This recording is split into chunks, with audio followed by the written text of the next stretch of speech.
In this video, we're going to look at the AutoCAD hatch command. The hatch command is located on the Home tab under the Draw panel. You'll notice here we have the hatch command, so I'll select that.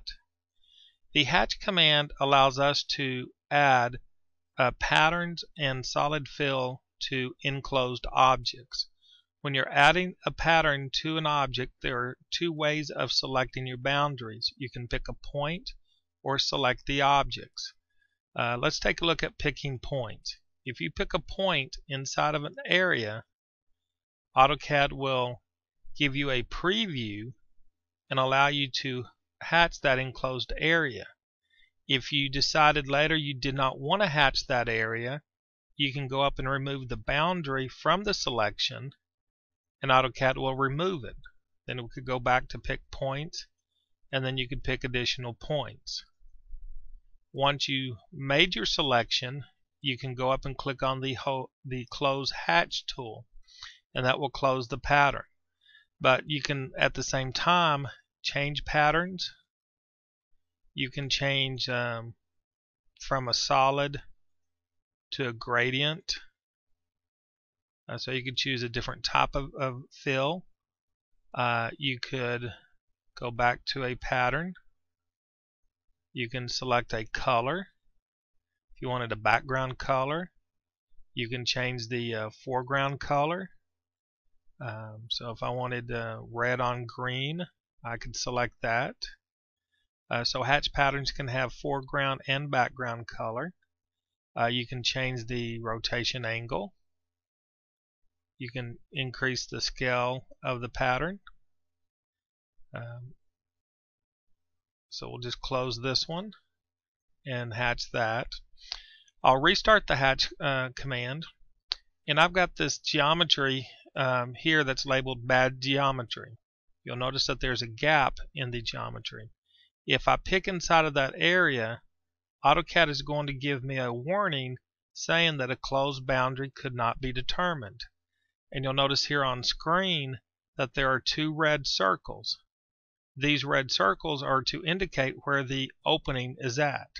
So when you come across something like this, you should really try to fix it.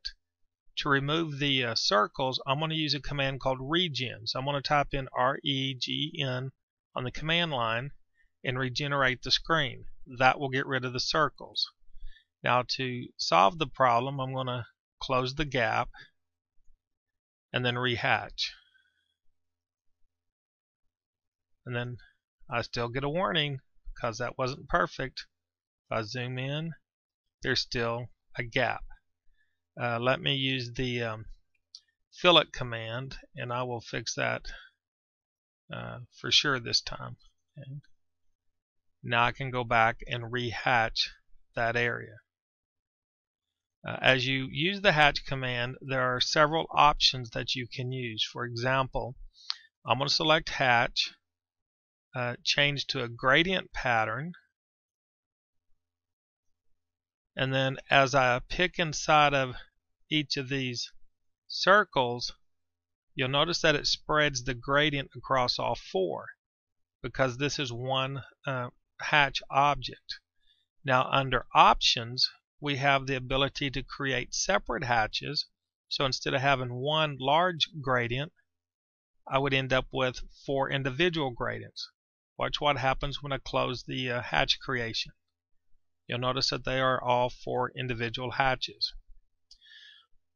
Hatches are associative.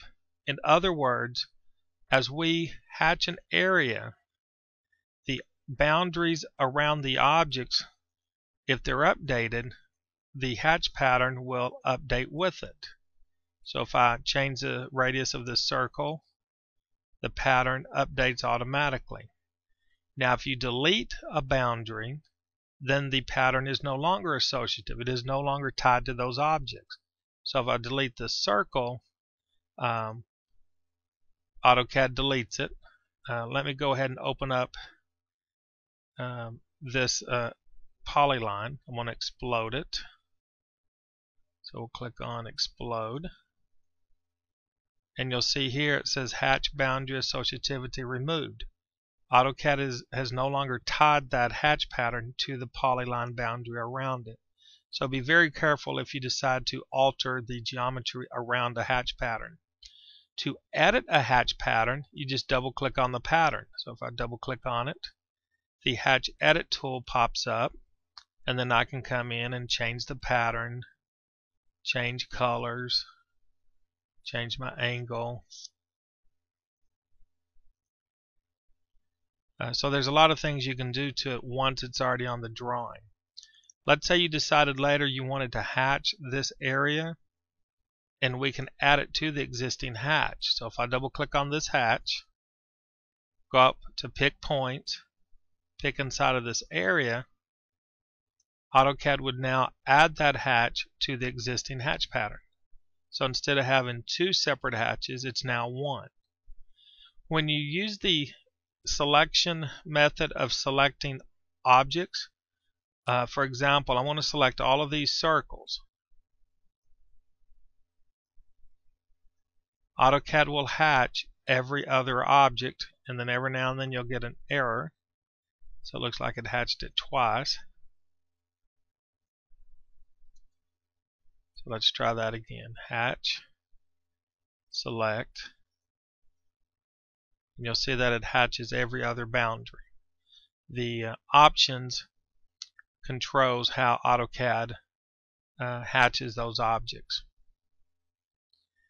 And that's just a brief review of using hatch.